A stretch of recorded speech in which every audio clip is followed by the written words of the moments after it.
In this chapter, I just want to talk about a very simple tool that a lot of the old masters used to use, and that is a simple reverse gradation.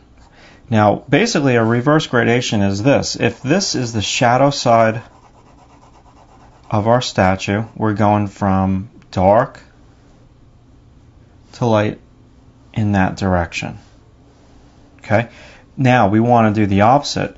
We want to use, and I'm not going to match the values here. Again, this is all about where you want to take the values in your drawing, and it's not about always matching, because sometimes you have a limited photograph to work from, and sometimes your photograph doesn't necessarily come out the way that you want. Yes, that does actually happen to some of us normal people. So basically, I'm going to go from a middle tone, and now I'm going the opposite way to a light middle tone. And so I see this is very important that you guys get this, and I hope that I'm going to explain this correctly for y'all. I see so many drawings that are really good in the members art gallery. What is lacking in the drawing is a reverse gradation, and even bringing it to the next level, a reverse gradation that is done on a diagonal. So let's say you're doing a portrait that is done from a photograph. It's a very boring portrait, straight up and down, no angles in it whatsoever.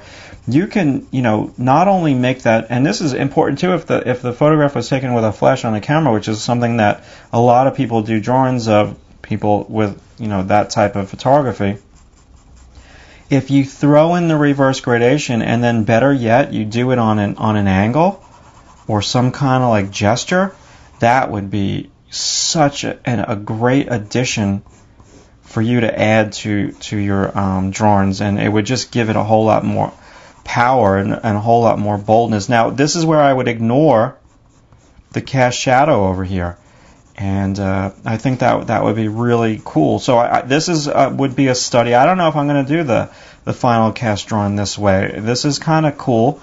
I might do it a traditional way. I might do my next cast drawing with the reverse gradation done on the diagonal. So basically now what you're doing with this reverse gradation is you're simply creating movement and atmosphere. And one side of the gradation, the edge is going to be very hard. So perhaps I would do a real hard edge over here in my light. So I bring this tone right up here. Depends on where you want me to look. And then the other thing that I really didn't mention with the modeling factors, but all this stuff kind of ties in. This is where my hard edge would be, but then in my shadow I would have a soft edge, and I would lose my edge right over here from my shadow into the atmosphere. So that is going to be such a wonderful way to create atmosphere by control of your reverse gradation, and then edges being incorporated into your reverse gradation. So I'm totally losing an edge over here. I mean, there's still like perhaps a 2-value shift, or maybe a 1-value shift from this value to this value. Maybe this is a 5, and maybe that is a 6, and it's just one shift, whereas this could be like maybe a 2-value, and that could be like a number 10 being white. So now what I would do is I would just continue with my modeling factors. And I can cheat a little bit here.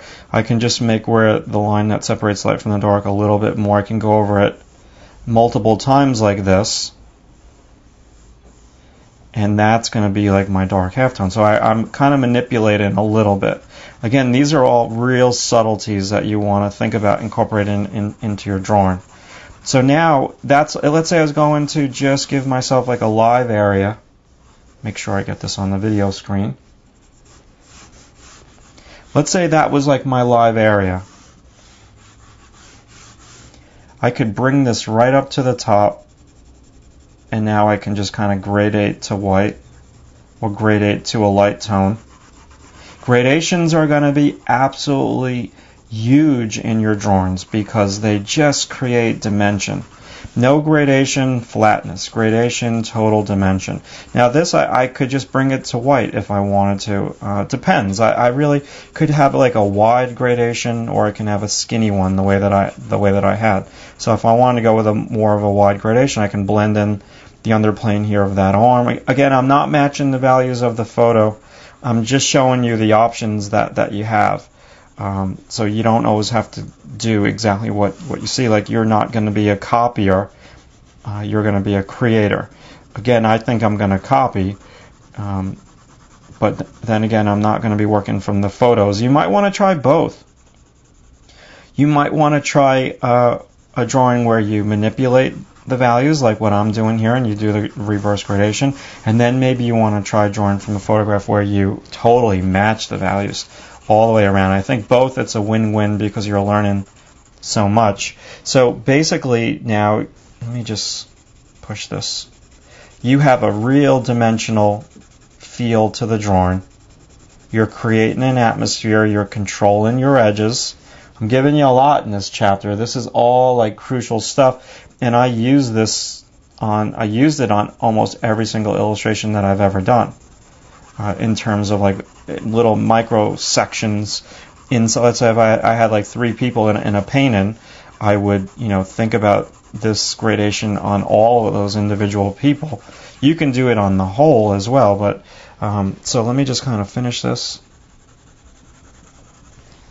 So squint at it, and it's still working, and I'm not really being too anal about and picky about having this thing be perfect.